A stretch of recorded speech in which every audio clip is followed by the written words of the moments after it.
Welcome members to the Keen on Yoga members monthly meeting group. Nice to see you that are here, and if you're not here, please come and show your face. Share. That's an order. and share, of course. We always like good sharing. So today we're going to talk about a few. We thought, you can talk about whatever you want to hear, and ask whatever questions come up into your mind. But in order to structure the whole thing, we had a few questions today. We thought we might talk about. So I batted over a whole bunch of questions to Teresa, who does the admin side and sends these out, and she selected a few of the questions. I actually found I had many questions that we could discuss together. But the few questions we have today is, what keeps you motivated in your practice? That's number one, and we'll go through them sequentially. What does your current practice look like? Okay. To be honest there. And how do you fit your practice into life, into daily life, which probably implicates and relates to how does your practice look like, albeit you have time or no time or etc. But it's a challenge to keep a consistent, regular practice is the ultimate challenge of yoga, and that consistency in life is really the number one question, because due to whether you prescribe it in terms of the gunas, in the Indian metaphysics, right? You've got three qualities that are always interacting with each other, causing change, or whether you just say that life and circumstances are constantly changing, which they are, it's difficult to fit in something consistently every day. Even with the best intentions, we always think we're going to do some meditation, and we always think, where's the best time to fit that meditation practice in, as well as obviously asana practice or breathing practices, like study practices. But that meditation, it still eludes us, I have to say. So we try and fit it in before lunch sometimes, or before dinner, and it never really, we never really managed the consistency for that. So consistency and finding a way to navigate through daily circumstances is no mean task, and really the task of yoga to stabilize the mind and stabilize the energy of the body, actually. So I'm a little prelude. I don't want to speak necessarily too much.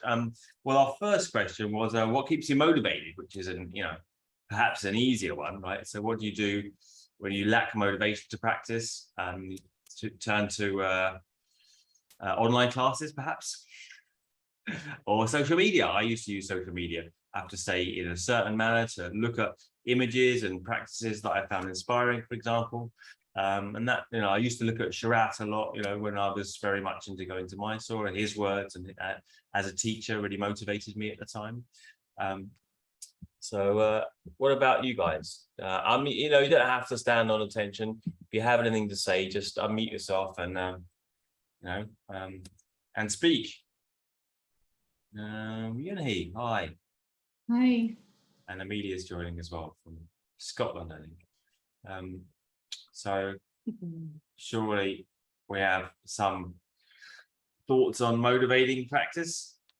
Any other ideas? Another thing, otherwise, look, put your hand up, otherwise I'll just keep blathering on, right? So we don't just keep staring at ourselves on the screen. So another thing that I use a lot is consistent place. Good time and place help for motivation, because you kind of build up a muscle, a kind of mental memory in that place. So going back to that place, there's a potency there, right? You find it when you're on the move and going to different places. For example, you're traveling a holiday, right? We traveled around a fair bit.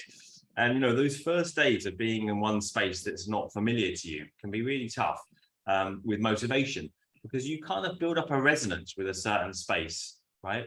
And that is the same with time. So logistics can be really helpful for motivation.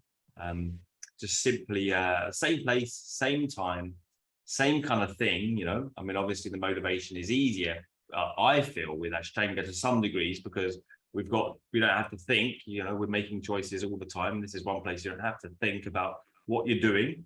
On the other hand, it can be for some people, and sometimes, and including me, a bit tedious to think you have to go through the same thing every day, doing the same thing and facing the same challenges. So that can be unmotivating. Amelia, hi. Hello. And as I said, if you have anything comes to mind, just put your hand up, maybe, and I'll oh, hello. Hello. I think it's length of practice for me. I just have shorter practice when I can't be. Is he gone? I know he's there. When I'm not into it, or just I talk to my friends. The little chat group with Laura and Beams, and we just exchange things on a daily basis. I think speaking to your friends sometimes when you lack motivation helps. Right. Or we see you on the mat tomorrow, or stuff like that. And just shorter practice sometimes just helps to get back into it and modify them. Always been a bit of a lone wolf. I never really kind of found that. I suppose going to a space never really fitted with my schedules, and I was cooking. I was doing these long hours in London cooking, so I didn't really find that I could ever, have a kind of daily Mysore space. So I used to go and then, cook in retreat centers and stuff. And that's how I met Teresa. So I never managed to kind of get into kind of community vibe with it. But shorter practice, and I always say the best thing that I always say, and so I keep saying it for people, is just let yourself off the hook. Like, I don't think it's a kind of, to be honest, it's a bit of a rip-off of Swenson. I think I heard many years ago say, look, just stand on your mat and start, and you don't have to do the whole thing. And I just felt that's a really refreshing idea, because sometimes it feels like you just got this thing you have to do in the same way every day. And you've just done it yesterday, and already you come up and you have to do the same thing again. So it's really nice to just think, I'm going to stand and I'm going to honor what feels appropriate for that time and place. And therefore, but the what's it called? The Mistral is a comeback to Marseille. It's blowing the windows. And in Corsica, today. It's so strong. So don't worry, if you kill someone, you'll be off the hook. So if you fancy finding someone, that old law, you kill somebody in the Mistral. So maybe you could if you have anyone dispatch someone. Yeah, dispatch someone. Do it now. So you'll be punished. What was I saying? So I think just allowing yourself that you're going to do something, and there's no necessarily benchmark or shape or judgment about how much you do, and then you always do end up doing a little bit more than you thought you would probably. So I think that's a great for motivation, just thinking I'm going to honor myself and how I feel in my body, and not feel like it's something like a template that's kind of crushing you, and you have to fit into this, rather than this is you expanding outwards, rather than you're being crushed into this discipline. How you hold discipline, I think, is a lot of it. Discipline can be quite freeing, and discipline can be quite kind of claustrophobic and trapping. Anyone? I can add something else, maybe. Like for me, like the motivation is actually to be online together, because, for example, let's say when there is not the online class, now I'm used to it, to just roll the mat and do it even by myself. But the fact that there is online, that there are other people doing it, that really motivates me. And I think also the fact that you do an entry in Instagram, usually like an hour before the starting of Mysore. Oh yeah. That's funny. I never thought of that. I never thought of that conjunction at all. But I just the habit of posting it.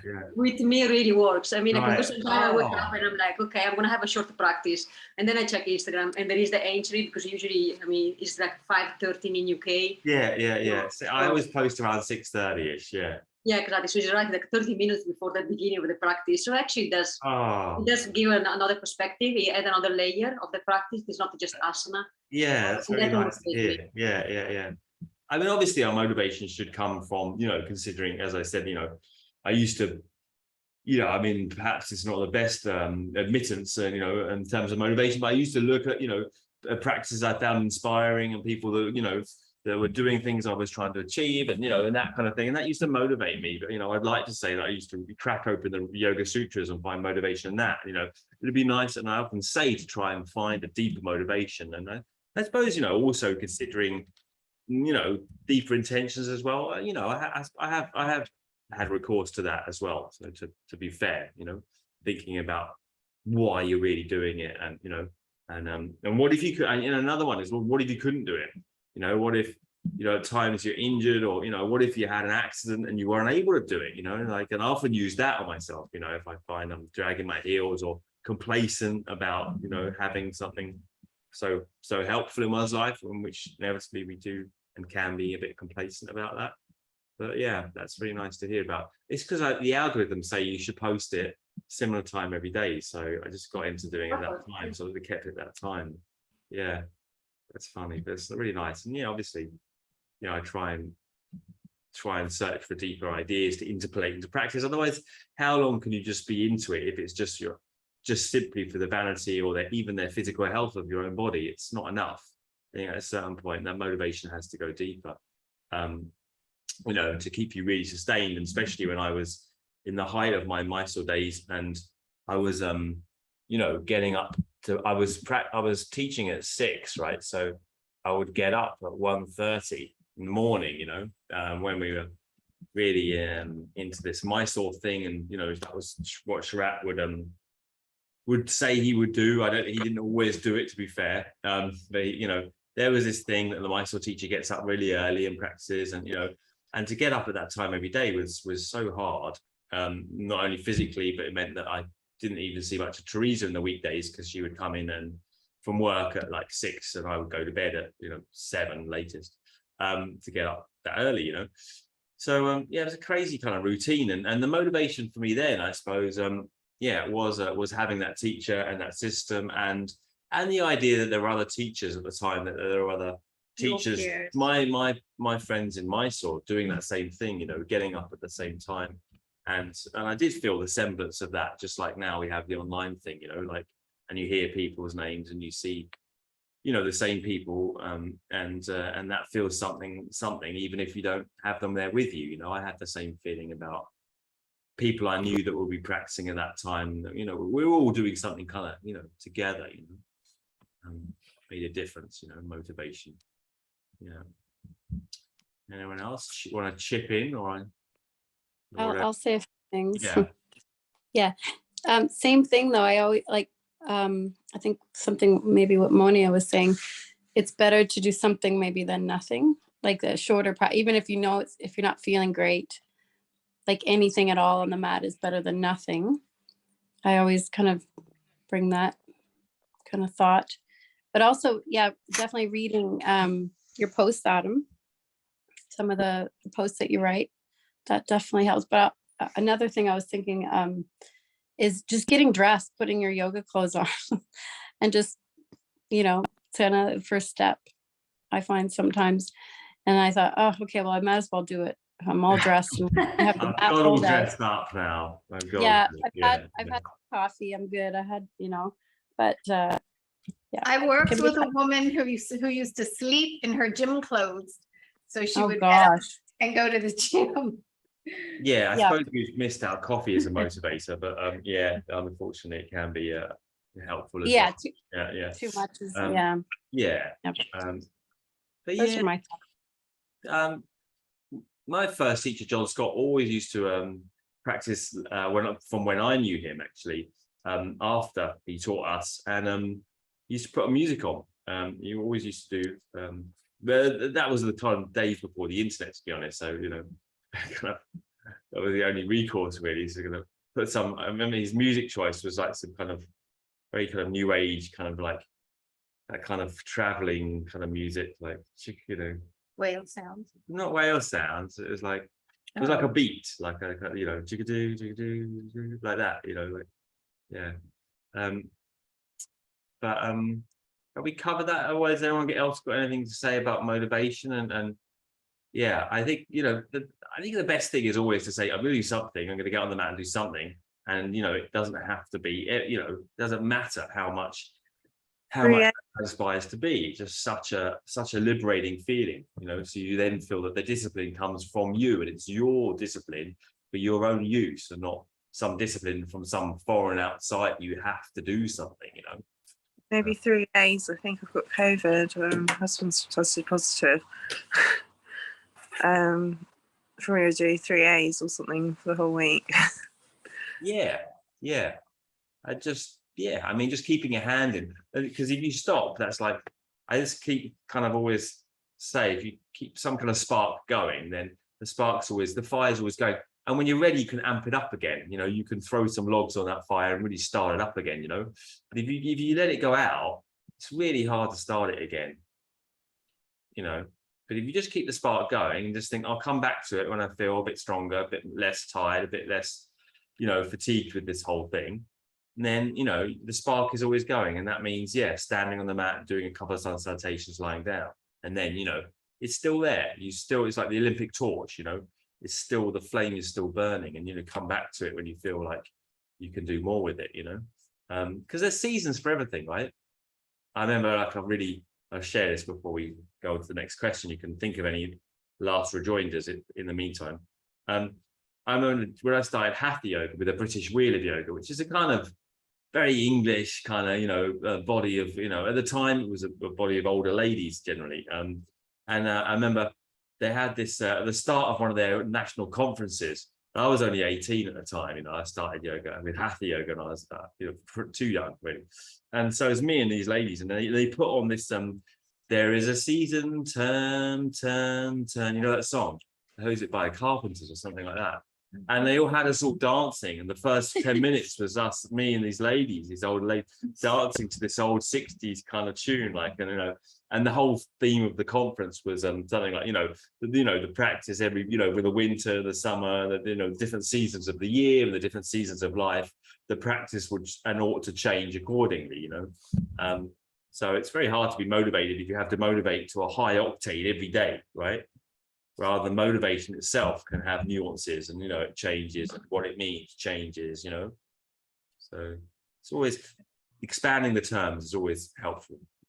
Yeah, I've noticed, like, from my experience, that motivation actually varies during one practice itself, and from day to day, and obviously from month to month, and from season to season. Like, I find summer now like really, really difficult. I mean, it's really, maybe because of temperature here in Serbia, but anyway.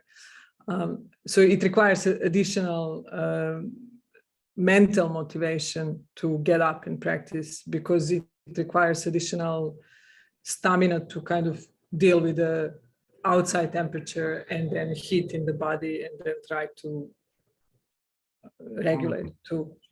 But what I wanted to say about how it changes, like, okay, you come to your mat with whatever thought, like you want to, whatever. I wanted to heal myself, fix some things in myself, and whatever the reasons, like the big reasons why I was coming to the mat every morning. But then, throughout the practice, you start kind of being like, oh no, I'm going to stop. I can't go through anymore. And then I think this is where community is very important. You look at the screen and you see people, and you're like, oh, I can, I'm going to persevere. And then Adam comes in, like, I feel Adam, like, holding some space. Like, he's not necessarily talking to me or anything, but like, I kind of feel him, like, being like, you can do it, go for it. And then you end up, you end the first series or whatever you're doing that day. So I think the motivation changes, like, on this, during this hour and a half or 2 hours. Yeah.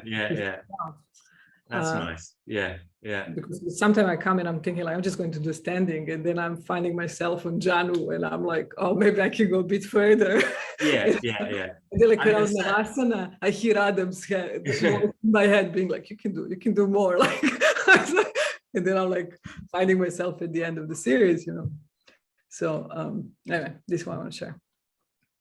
It's a tricky one, because I don't want to encourage people to go outside and be other than they are and how they feel. But on the other hand, obviously you want to encourage, so I'm always find myself, to be patently honest, caught between saying, no, try a bit more, and also respecting how, people actually feel, and not, feeling that just because you come, that there's a pressure on you to do a certain amount that, but then it's good and bad. Sometimes it's like, well, you come and you feel the pressure and you do it, and that's better, so, there's no one answer to it, but on the other hand, I always say, like, to people that message me all the time, saying that they're struggling or this or that, and that, and I say, come do something, there's no pressure on me how much you do. You can come for 5-10 minutes, and I'm happy to see you, which I think is nice. And then the thing is, you come and you see the people and you hear the people, and if you look at the screen, you see them all doing it. And I think that would be, I've not practiced under this, under this system, right? Like, I'm in a bizarre situation, right? Like, I've just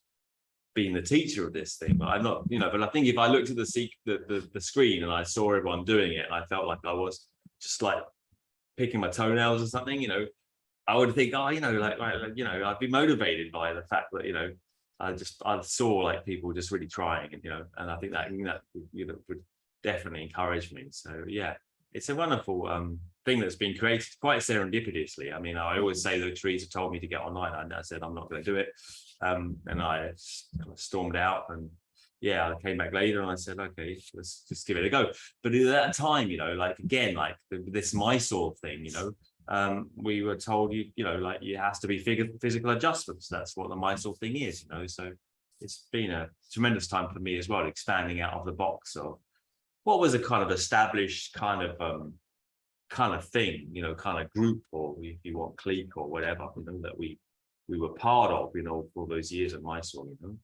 But it's funny, Yelena, you say about the heat, because for most people, you know, especially in Britain, you know, the summertime is the best time, you know, because it's a bit warmer and a bit lighter. And the spring for us, I mean, what you call heat. I mean, I remember the other week someone was saying bye at the end of the night.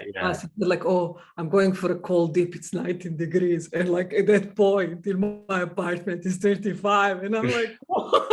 Like, you know, like I never think that Serbia gets that hot, you know, but yeah, mainland Europe, but yeah.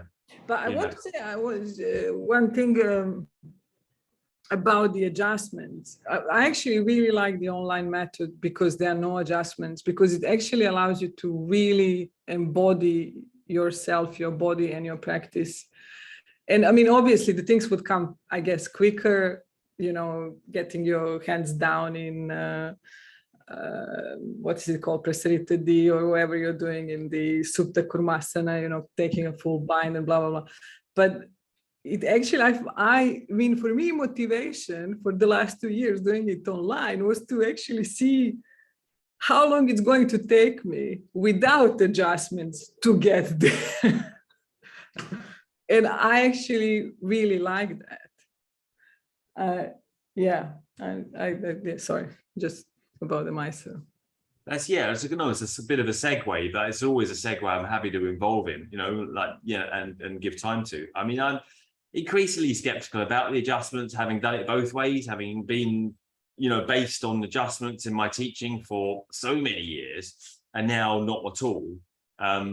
I kind of believe in the latter, to be honest. I really don't think it's because I'm doing it this way. You know, obviously it's easy for me to put stuff out and go, you know, it sounds like I'm selling the online because I'm not in person, but you know, even when I'm in person now, I'd rather facilitate someone to do it from the inside out than try and put someone in a shape. I mean, and so, you know, there's still teachers that believe in the possibility that you can kind of amend the body by pushing it more, basically. But I simply don't believe that a passive stretch for anyone is helpful. I mean, now and again, I think a hands to help with the guidance of some, you know, kind of feeling of something in the body, maybe. But in the way that people treat adjustments generally is, you know, I'm going to push your hands to the floor, or I'm going to get you in the bind.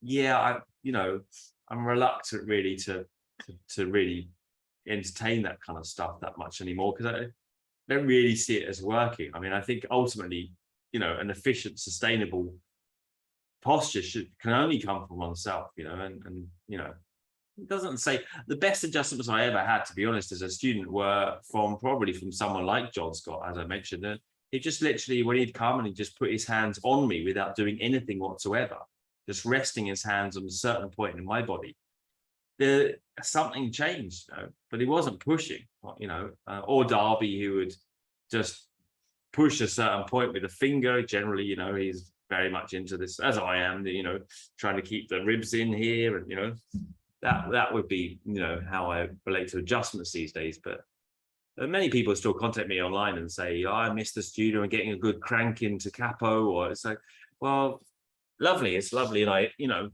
if you do, that's you know, good for you. But I don't know if it's sustainable, you know. And I think there's many things you kind of think, I wish I knew that in the beginning, you know, 10 years later, having been cranked into capo for 10 years and not really be able to walk without a limp anymore. You just think, well, maybe that wasn't such a good idea, because you don't know how, you know. I think it's like one often wants to be kind of a little bit tentative, or a little bit, you know, like careful, because you don't know how things are going to go with your body in the long run, you know. So it's always better to just be a little bit cautious.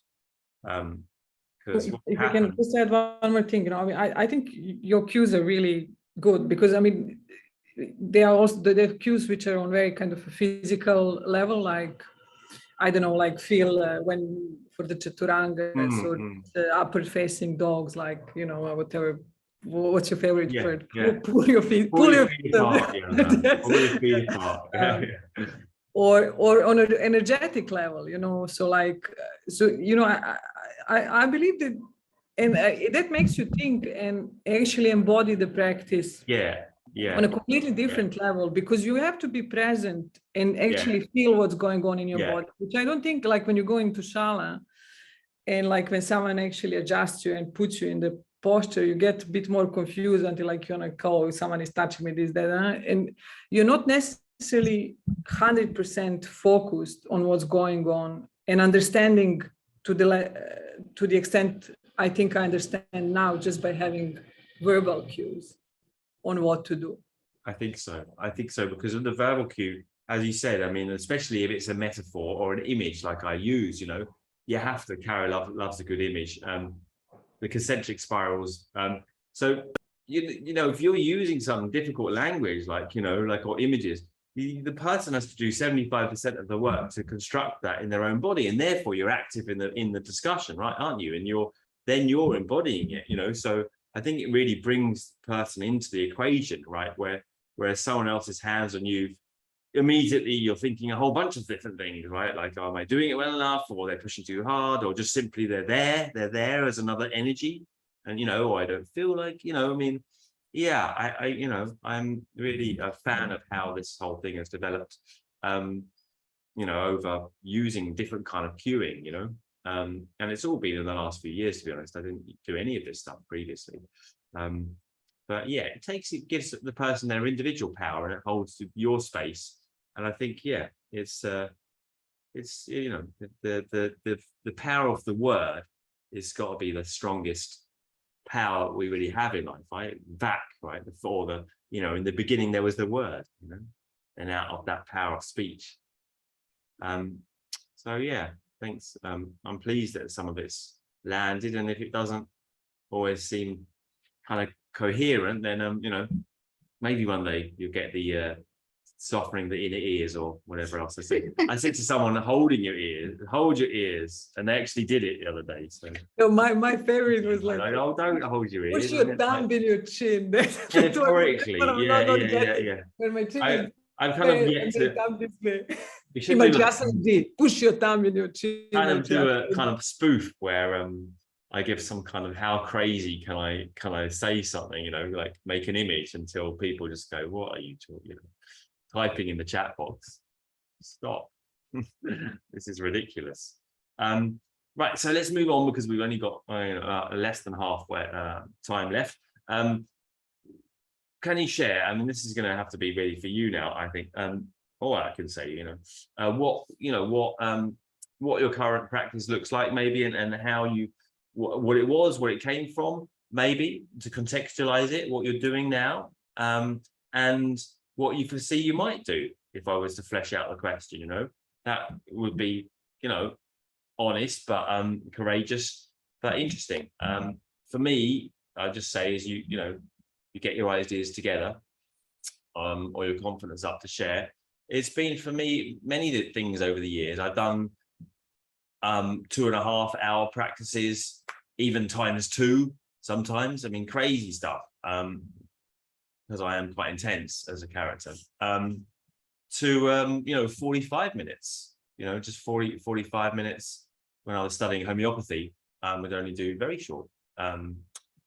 And to that end, I've always, to be honest, even when I'm in my biggest diehard Mysore days, when I was more of a traditionalist, for my own personal practice, I was, to be honest, always willing to do something different to what I was doing in Mysore. Whereas other people, I found friends, peers, were very literal in their interpretation. They did it with Shiratji, and they felt like they had to do exactly the same thing. And I think they felt guilt or whatever else. They had to do exactly the same thing at home. I never felt that. I mean, I remember, I don't know whether it's on the Shandor Remete video podcast, or whether he said it to me as an aside when we were just chatting. And Shandor, I'm doing another thing with him soon. It's very funny. And he did Ashtanga stuff. And he said to me, he went to Patabi Joyce's workshop in the 1980s, I think at Yoga Works in LA. And there, at that time, Richard Freeman and Tim Miller and a bunch of other famous characters were around the table after having a coffee. You know, they'd gone to a cafe. And he said to Richard Freeman, do you do this stuff every day? Like, do you do that, what we just did? Because he didn't do Ashtanga necessarily. He was there just, you know. You do that every day? And Richard Freeman said, no, of course not. I don't do that, you know. Don't do it like that, you know.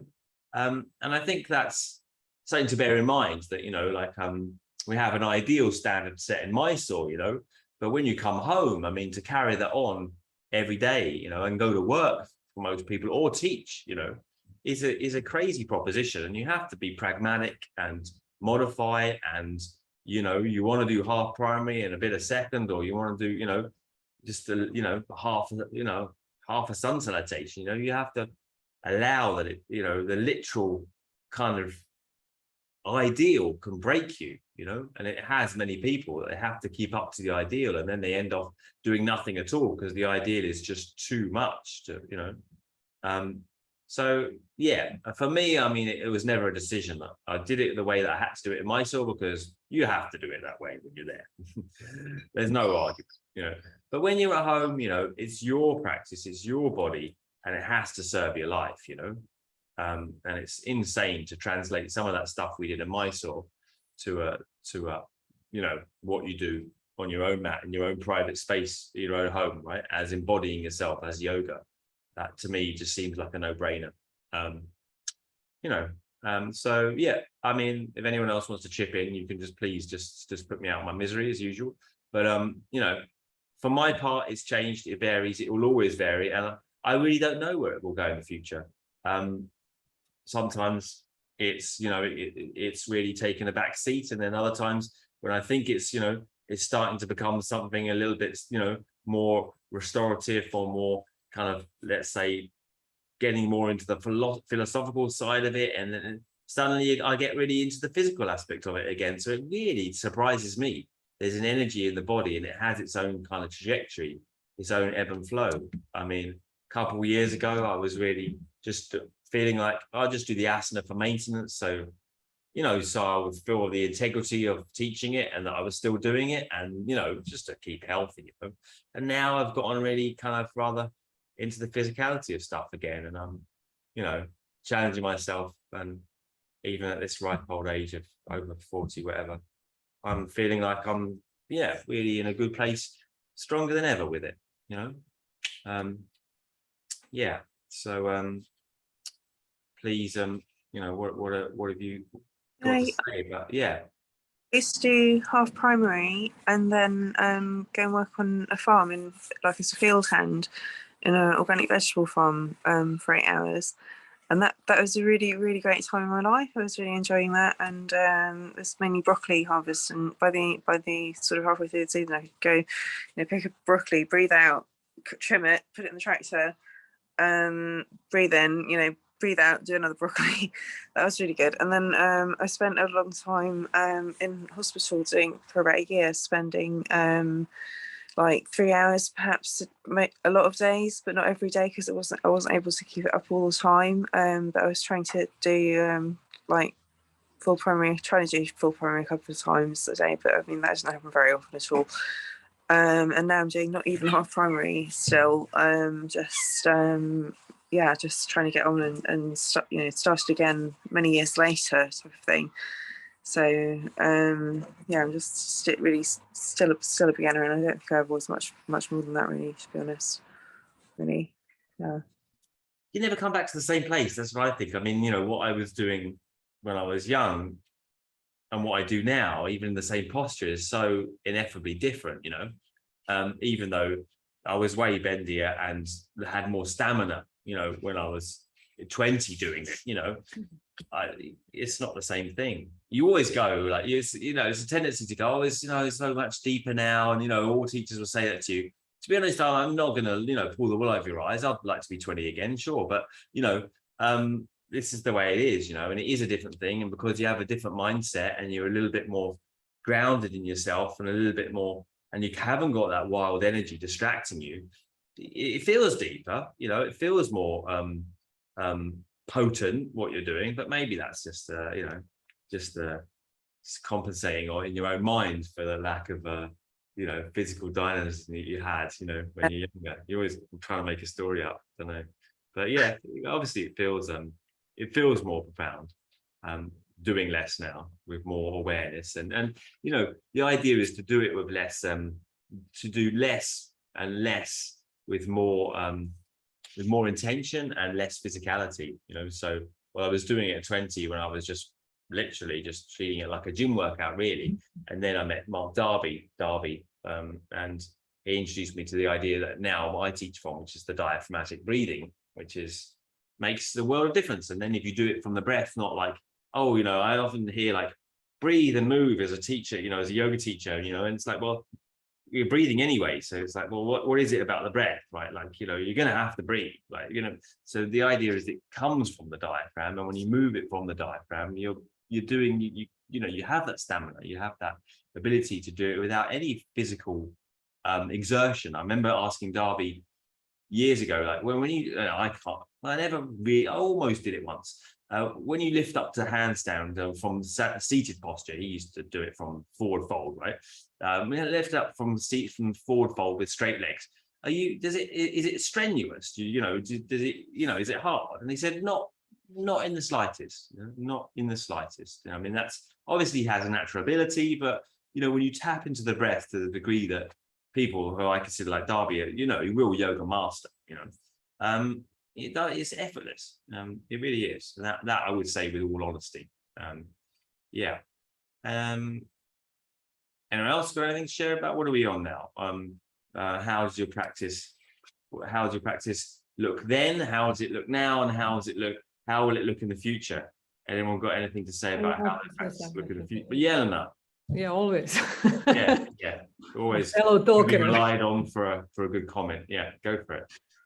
No, I mean, I noticed, like, for example, I always have some, agenda or a goal I want to achieve. Like, I mean, before I had some injury in my, what is it called? The adductor, like the right adductor. So I was working in my practice, that was like 2-3 years ago.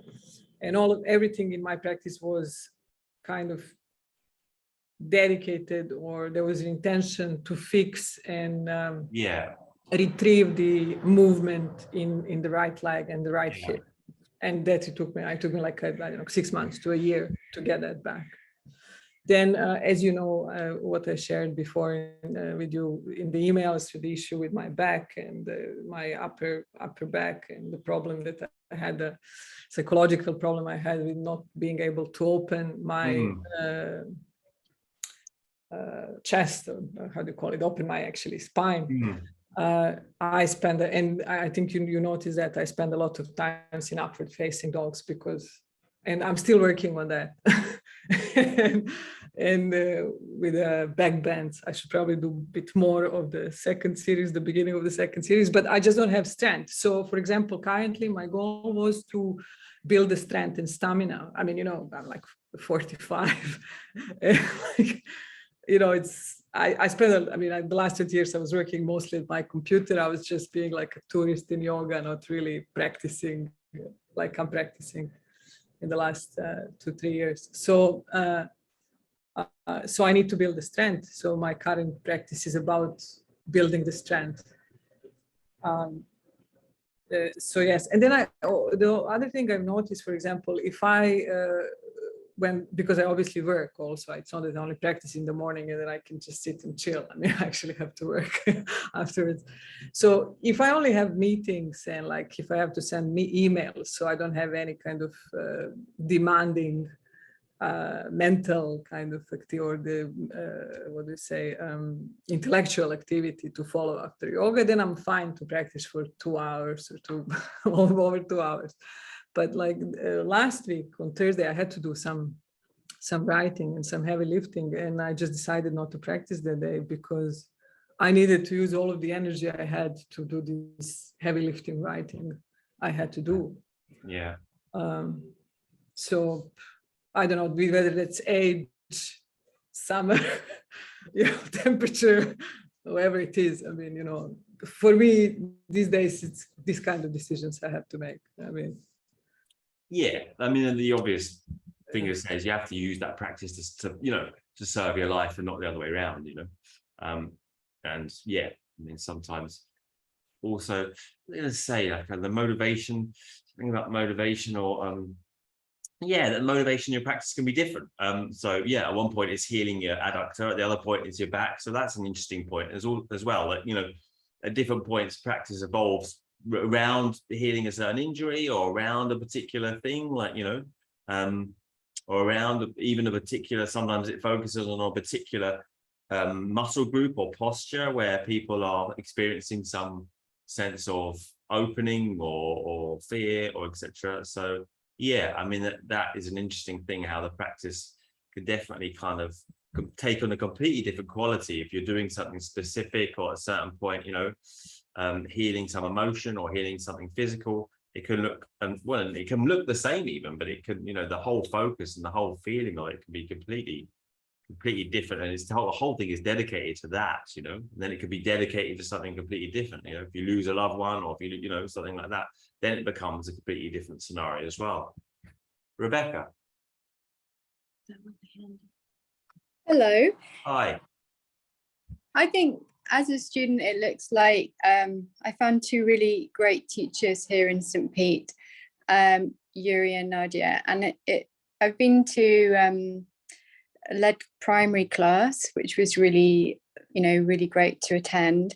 So it looks a bit like, my teachers doing the counting in Sanskrit, and it's culturally, it's really fascinating to be practicing yoga in this this kind of context in the Shala, and then seeing other yogis as well. And then I've been doing the Mysore class at the Shala as well, which has been... Where are you, by the way? I'm in St. Pete in Russia, St. Petersburg. Yeah, all right. And yeah, so yeah, I mean, like most people, trying to build quite a resilient, healthy, awareness of the mind-body connections, and try not to get any injuries. I'm pushing 50 now. So, and also building the reservoirs, the energy, making sure that, I've got enough to be working with. And then just really enjoying the space that they've created here, and also, when I can, appreciating all of the information that's on the podcast that you're recording. I find that really, intellectually and philosophically really challenging. So yeah, it probably sounds a bit random, but for me it's really good, because I go to school, teach the kids, do the planning and preparation, the marking, and then I get to have this amazing interaction with some really seriously cool teachers as well as doing the online stuff. Yeah, that's a good sharing. I mean, I guess probably maybe the time zone never suits you, but I'd love to see you in the Mysore as well at some point. Yeah, I would have liked to have come over to France, but yeah, I've not tried too much traveling outside of Russia at the moment. But yeah, and also the term dates, like I literally finish on Thursday, and then I think your Mysore starts on Friday, and just wouldn't have got over to France in time, unfortunately. I was talking about the online Mysore, but yeah, the France thing, if anyone wants to come, we've got a huge space here in Marseille, so still space. Although we got a good group, about 20 people coming over, so yeah. 26 on the weekend. 26 at the weekend, so yeah, big, nice group. It's gonna be hot, bring a towel. Yeah, I'm not gonna be like Lino Miele, who wouldn't adjust you if you didn't have 2 towels folded at the front of your mat because he didn't want to touch anyone who was sweating or something. The specific stuff. Yeah, I don't really mind about sweat. Do we have AC in Shala or in this? I don't know whether we have AC, actually. That's a good point. Probably not. It's an old building. I mean, it's a dance space. It's used specifically for performance and dance, so maybe. But there's no sun coming in the window. Early enough. Yeah. Yeah, you have to. We have a Otherwise, small fan we can bring. yeah, we have a little. Yeah, Teresa will come to you with a little one of those little ones. We missed you. Or like just a. So I get some kind of fan wallet to kind of just waft it, you know, to pay someone. I have a full medical insurance, so it's fine. Gabson. Hi.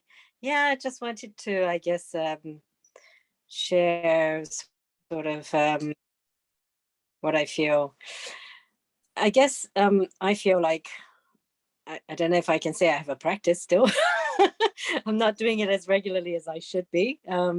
Nowhere near like, every day. But I think it's been very interesting. So I started doing this teacher training course 6 months ago, and it's been quite interesting, sort of like diverting as well. And, it kind of makes you think about what does yoga really mean to you? And what do you really want to get out of it? And I mean, for me, I think Ashtanga has been, invaluable. And I think it gives such sort of, strength and reward and insight into the whole practice of yoga. That, I wouldn't change for anything. But it has been kind of like taken me time to reflect on sort of what it means. And so I guess my practice has kind of taken a backseat in that sense. But, I do feel like, as you were saying before, that it's good to allow your practice to change with where you are in your life and your situation, whether it's because of injury or personal circumstances, or your own feelings about what Ashtanga yoga or yoga means to you. But certainly, I feel more than ever that it's something that I want to continue doing, and that I want to kind of deepen the practice when I feel I'm able to. So yeah, it's a funny one. I think the whole experience is a very interesting one in terms of our sort of journey through different things. Don't know if that makes sense. Yeah, I think I know where you're getting at. I mean, there's the idea of doing something consistently and over a period of time, and then you kind of see all your different nuanced thoughts and feelings about something, kind of stretched out over a kind of period, but also with the consistency of a certain bedrock. You kind of see, you're going to get a better feeling of, all the different motivations and the different threads of one's own life, thoughts. Yeah, that's definitely how I felt over, having doing the same thing as a bedrock. You see how one has varied motivations, confusion, and all different kind of thoughts and feelings around the process of just being with yourself. Really, I mean, just I think that's the hardest thing, that just kind of going to yourself every day and just spending that time with yourself like that. Yeah, and it's funny how some poses do feel different as you progress. I think how you experience it changes, and what you emphasize within it changes. And I mean, Adam, your cue is like invaluable in that way. How you sort of point out certain things that I don't think I couldn't figure out on my own, certainly. So yeah, it's been really helpful. Amy. Yeah, I just wanted to say, Adam, at one point you said, I can't remember, it was a while ago, about letting your yoga be a thread through your life. And I love that, because obviously our lives change so much from stage to stage. Maybe it's some months, maybe you're busy, or you're traveling, or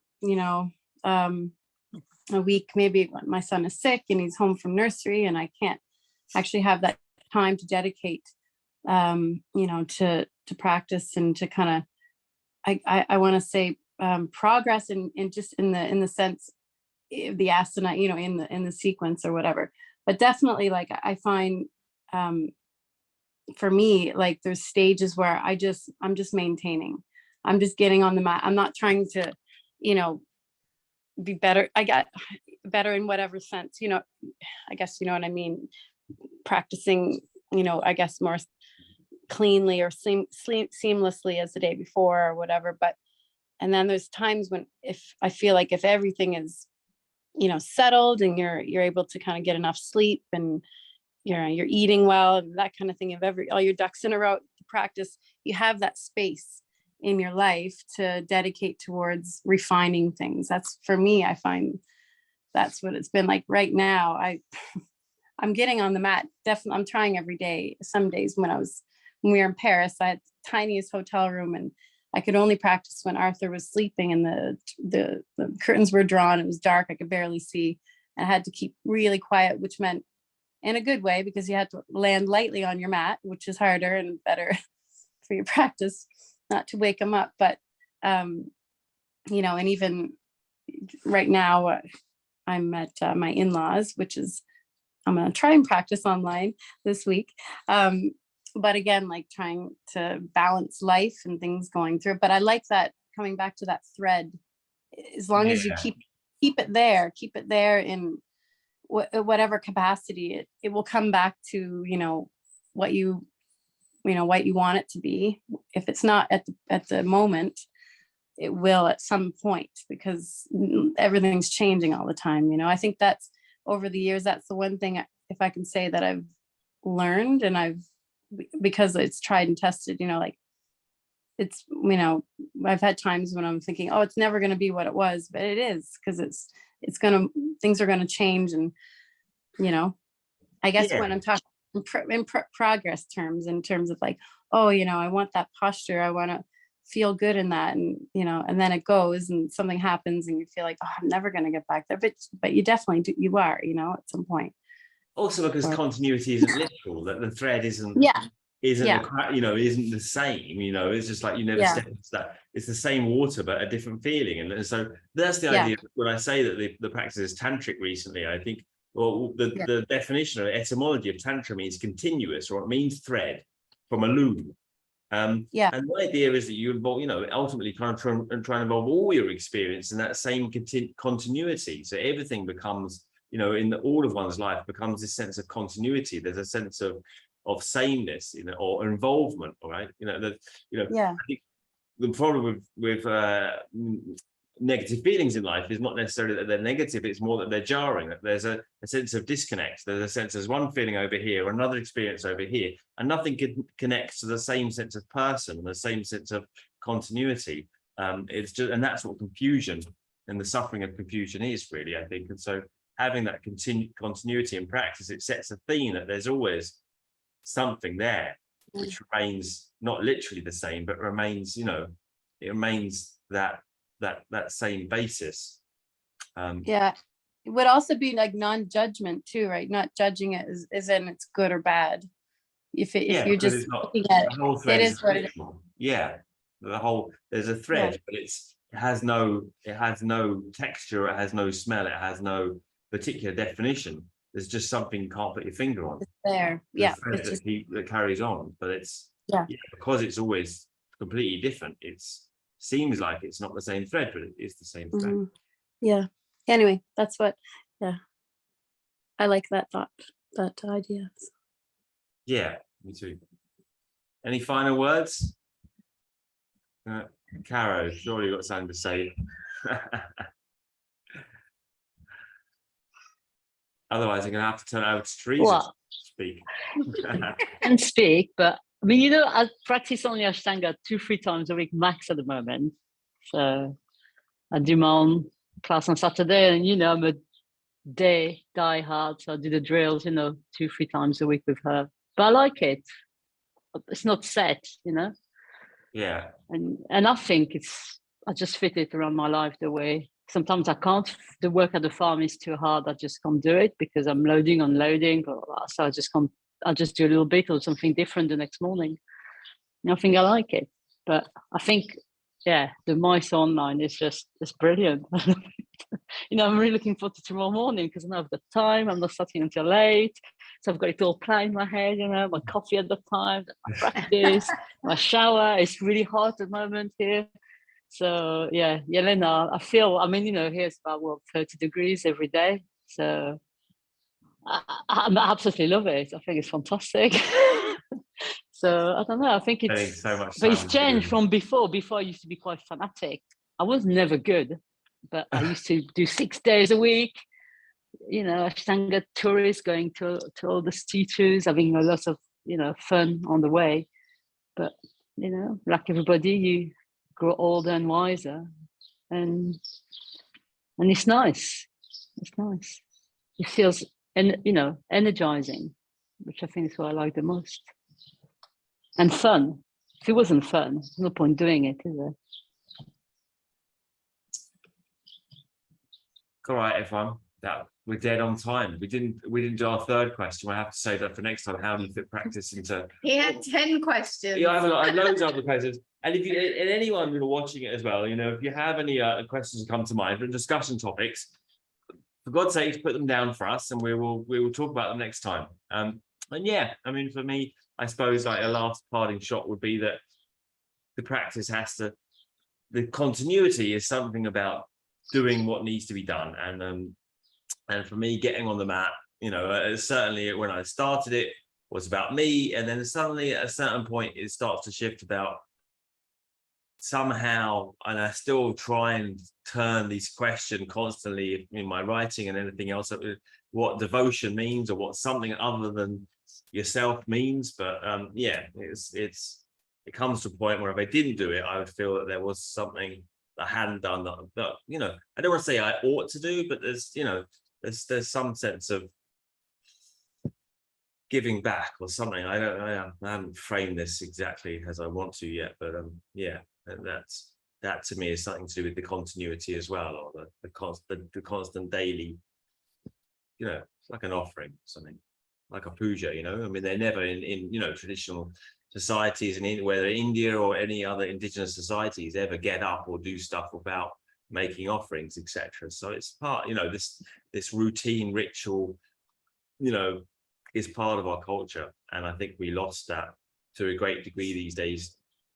And I think that the practice serves to some degree, as Karen mentioned, with the coffee and with the shower, to put some semblance of framework around daily life, so it has some potency, it has some resonance and sense of ritual and routine. And when you have that patterning, then I think even what seemingly mundane experience can become profound, right? Other than that, all you've got is to try and constantly up the ante in sensory experience, which is what we're seeing now, you know, without any ritual or routine around the context of our living. We just have to go trade on the excitement. So now happiness is just getting more and more sensory stimulation, more and more excitement. Well, I'll leave you there with that. And nice to see everyone. Thanks for coming. Well, we'll see you next week. What's the next book? Or see you next week if you're coming to Marseille in person. Yes, I'm looking forward. But to interrupt, have you decided what's the next book for the book club? Book club, we're still book club, we're still open to suggestions. So anyone, you know, get your suggestions in, and it's really out of a hat with the number of suggestions we get for the same book or something. We want to do a woman this time because we've done loads of guys, I think, right? So with some book from a woman, my latter suggestion was Van der Scaravelli's book on yoga. I wanted to do basically for, you know, offer me a book that I'm, you know, I'm the ultimate authority here, right? It's not democracy. It's not a democracy, but I'll pick it. But out of your choices, it has to be a woman and it has to be something yoga. Like this time we'll do a yoga one, because in the last couple, I think they haven't been expressly yoga per se. So that's what I thought. Van der Scaravelli, Awakening the Spine is kind of a nice book. I mentioned Anya Foxen, but it's a bit hardcore. That book's a bit tough. Yeah, anyway, still up for grabs. Heavy literature in winter, please. Like, you know, no heavy literature before September. I mean, right. Yeah, we'll have an armistice of the summer. No, nothing too heavy whilst you're too hot. You know, but remember Descartes was shut in a hot room, and that's where he came up with his meditations. You know, that heat is, you know, it's good for the mind. Yeah, it's got a tapas, clarifying. Yeah. Adam, are you teaching online the week that you're teaching in person? No. We have a few days off. We mentioned we emailed, I think Teresa emailed. The people I Yeah. know, Oh, sorry. monthly people. I haven't. Yeah. So you'll it's not email. that Yeah, easy. Yeah. Yeah, but yeah. Yeah, it's 4 days off, Monday to Thursday. And then, we offer, credit on those classes. 'Cause, Well, there's no way to do that. Other than No, that. I didn't think so. Sorry. Yeah, unfortunately, I never take any days off of my tour, but this case, there's no other way to do it. That's totally But fine. anyway, we'll talk to you about that. Yeah. Okay. Right. Thank you, Adam. Okay. Nice to see everyone. Thank See you you. again soon. Bye. Bye for now. Bye bye. Bye.